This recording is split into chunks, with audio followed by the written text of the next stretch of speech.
بسم اللہ الرحمن الرحیم عن ابی عبداللہ جابر بن سمرۃ رضی اللہ عنہ قال كنت اصلی مع النبی صلی اللہ علیہ وسلم الصلوات فكانت صلاته قصدا وخطبته قصدا رواہ مسلم۔ قوله قصدا ای بین الطول والقصر۔ حضرت ابو عبداللہ جابر بن سمرہ رضی اللہ عنہ بیان کرتے ہیں کہ میں نبی کریم صلی اللہ علیہ وسلم کے ساتھ آپ کی اقتداء میں نمازیں پڑھتا تھا، بس آپ کی نماز بھی درمیانی ہوتی تھی اور آپ کا خطبہ بھی درمیانہ ہوتا تھا۔ یہ اس حدیث کو امام مسلم رحمۃ اللہ علیہ نے اپنی حدیث کے اندر نقل کیا ہے۔ قصدن کا مطلب ہے نہ لمبا نہ مختصر بلکہ دونوں کے درمیان۔ تو اس حدیث سے بھی پتہ یہ چلتا ہے کہ درمیانی راہ اختیار کرنا چاہیے انسان کو۔ کسی مسجد میں آپ جائیے تو اتنا مختصر نماز پڑھاتے ہیں، فجر کی نماز میں سورۃ الشمس، سورۃ الضحیٰ کی تلاوت کرتی، یہ بھی صحیح نہیں ہے۔ اتنا بھی نہ ہو کہ نماز آپ کی جو ہے فجر کی نماز 3 منٹ 4 منٹ میں ختم ہو جائے، ایسا بھی نہ ہو کہ نماز جو ہے 25 منٹ آدھا گھنٹہ ہو جائے، بلکہ درمیانی راہ اختیار کرنا چاہیے۔ اللہ کے نبی صلی اللہ علیہ وسلم کس طریقے کی نماز پڑھاتے تھے، حدیث کے اندر ہے، ہو سکتا ہے کہ آگے آئے، حدیث کے اندر ہے کہ اللہ کے نبی صلی اللہ علیہ وسلم فجر کے اندر 50 سے لے کر کے 60 آیتیں تلاوت کرتے تھے۔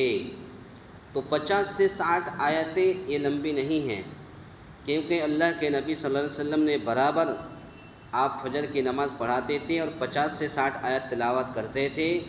آپ کے پیچھے صحابہ کرام نے نمازیں پڑھی ہیں۔ نماز لمبی کب ہوتی ہے؟ ایک دوسری حدیث کے اندر ہے، حضرت معاذ بن جبل رضی اللہ تعالیٰ عنہ 2 مرتبہ نماز پڑھتے تھے۔ کیسے؟ عشاء کی نماز ان کے علاقے میں، ان کے گاؤں میں جہاں ان کا گھر تھا وہاں لیٹ ہوتی تھی، اور اللہ کے رسول کے پیچھے مکہ میں بہت جلدی ہو جاتی تھی، تو اللہ کے رسول کے پیچھے پڑھ لیتے تھے اور گھر میں جا کر کے اپنی مسجد میں امامتی کراتے تھے۔ تو اللہ کے رسول کے پیچھے جو حضرت معاذ بن جبل نماز پڑھی تو وہ کیا ہے؟ فرض تھی۔ اور جب نماز پڑھانے لگے تو چونکہ فرض نماز ایک ہی مرتبہ ہے، اب جب گھر گئے، اپنے علاقے میں گئے، تو چونکہ امام ہے نہیں، نماز پڑھانے والا ہے نہیں، کون کرے گا؟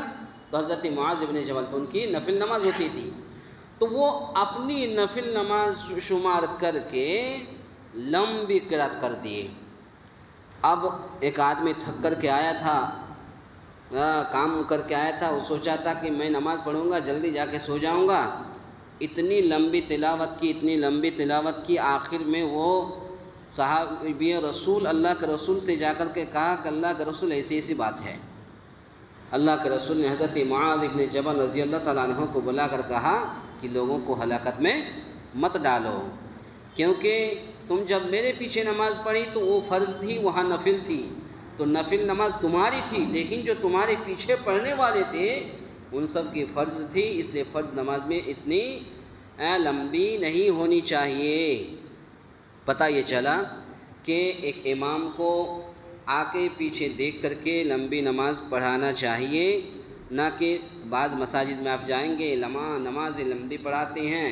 اسی طرح جمعہ کا خطبہ آدھا گھنٹہ 35 منٹ ہے تو 45 50 55 منٹ تک خطبہ دیتے ہیں، جو کہ غیر شرعی طریقہ ہے، اللہ کے نبی کا طریقہ نہیں ہے۔ 30-35 منٹ خطبہ بہت ہے، اللہ کے نبی تو 10 منٹ کا خطبہ دیتے تھے۔ اللہ کے نبی صرف سمجھانے کے لیے لوگوں کو 10 منٹ کا خطبہ ہوتا تھا، جمعہ کا خطبہ۔ آج ہمارے پاس 35 منٹ اگر ہے تو وہ بہت زیادہ ہے، اس سے کم میں انسان ایک امام کو چاہیے کہ وقت جو ہے وقت مقررہ سے پہلے ہی کر دیں۔